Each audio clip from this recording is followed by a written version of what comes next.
ప్రధాని మోడీ పాలనలో దేశ విద్యారంగం నిర్వీర్యమైపోయిందని ఏపీ విద్యారంగ పరిరక్షణ కమిటీ కన్వీనర్ రమేష్ పట్నాయక్ విమర్శించారు.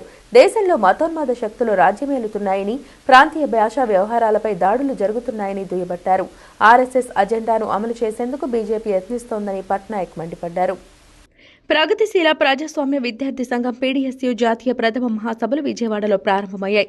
సింగనగర్లోని గుజ్జల సరళాదేవి కళ్యాణ మండపంలో 2 రోజుల పాటు మహాసభలు జరగనున్నాయి. ఏపీ విద్యారంగ పరిరక్షణ committee convener Ramesh Patnaik PDSU జెండాను ఆవిష్కరించి ప్రథమ జాతీయ మహాసభలను లాంఛనంగా ప్రారంభించారు.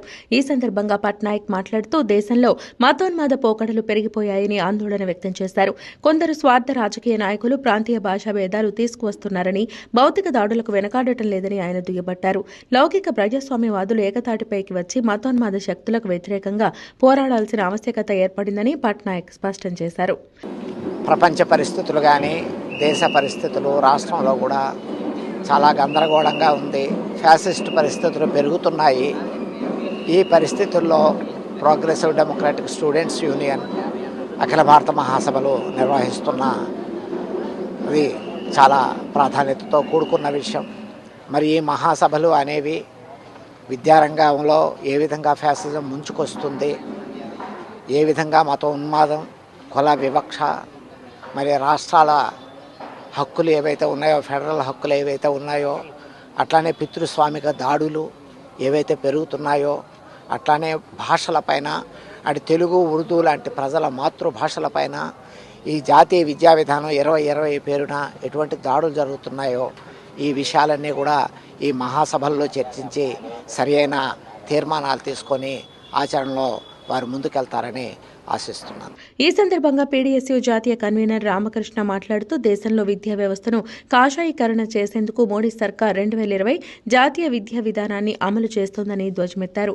బీజేపీ ప్రభుత్వం హిందుత్వంపై పెట్టిన దృష్టి విద్యా విధానంపై పెట్టలేదని దుయ్యబట్టారు. జాతీయ బడ్జెట్లో విద్యారంగానికి 6% నిధులు కేటాయించాల్సి ఉంటే 2026-27 వార్షిక బడ్జెట్లో కనీసం 3% నిధులు కూడా కేటాయించలేదని ఆయన దుయ్యబట్టారు.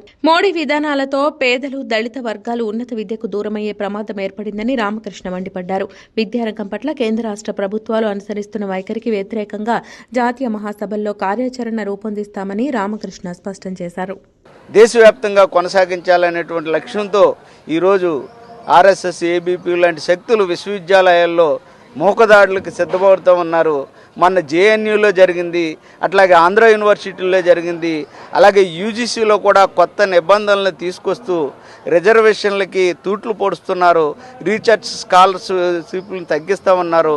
ఫెలోషిప్ ఏదైతే ఉన్నాయో అట్లన్నిటిని కూడా పేద విద్యార్థులు ఇప్పటివరకు ఉన్నత విద్యను అధిరోహించాలని అంటే నువ్వు చెప్పిన ప్రకారంగానే జీడీపీలో 6% నిధులు కేటాయిస్తున్నారా? ఇది వాస్తవంగా మొన్న ప్రవేశపెట్టినటువంటి బడ్జెట్లో కేవలం 3% మాత్రం కేటాయించారు.